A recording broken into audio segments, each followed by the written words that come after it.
A few days ago, I was messing around in Left 4 Dead 2 with the console.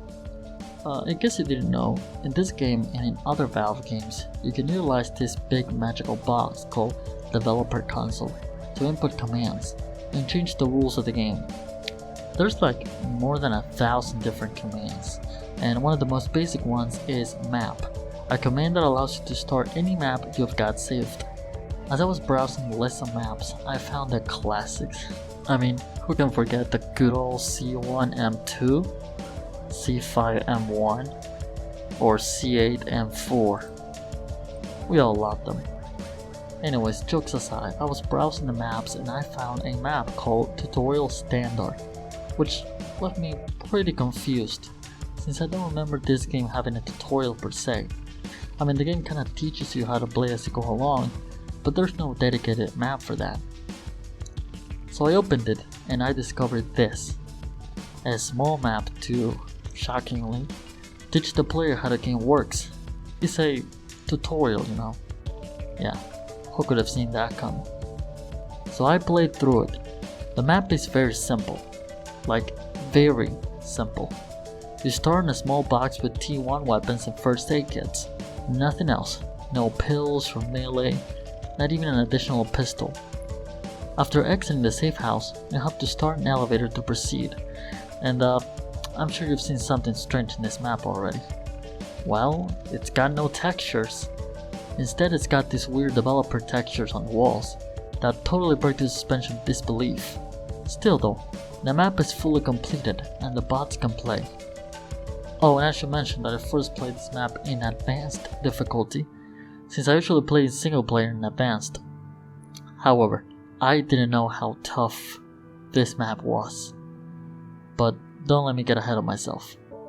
Once you start the elevator, you realize that the biggest disadvantage for survivors in Left 4 Dead are not tanks or witches. No, it's closed spaces.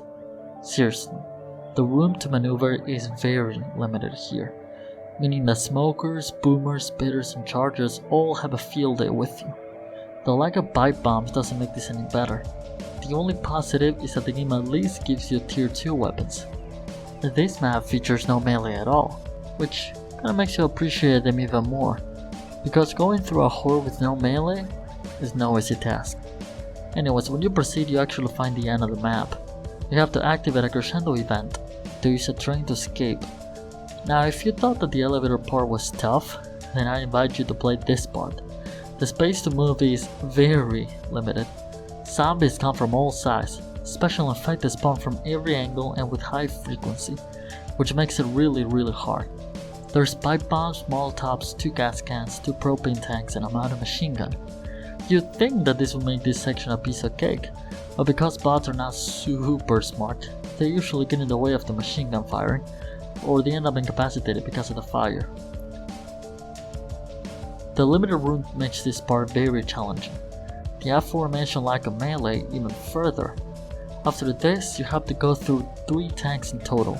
In easy and normal difficulty, they are quite doable, but in advanced and expert, they're a whole different story.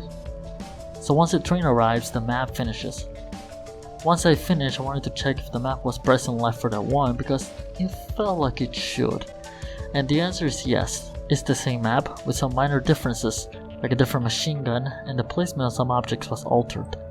Still though, it was virtually the same thing. Slightly easier actually because there was no jockey, spitter, or charger. If you search information for this map, you'll learn that this was supposedly going to be the original ending of Dead Air, but it was scrapped and recycled into this training map. But oddly, it apparently was never finished. I don't know, it's strange. Anyways, that's about it. This was a short video, I know, but it was just to point out this oddity that I found.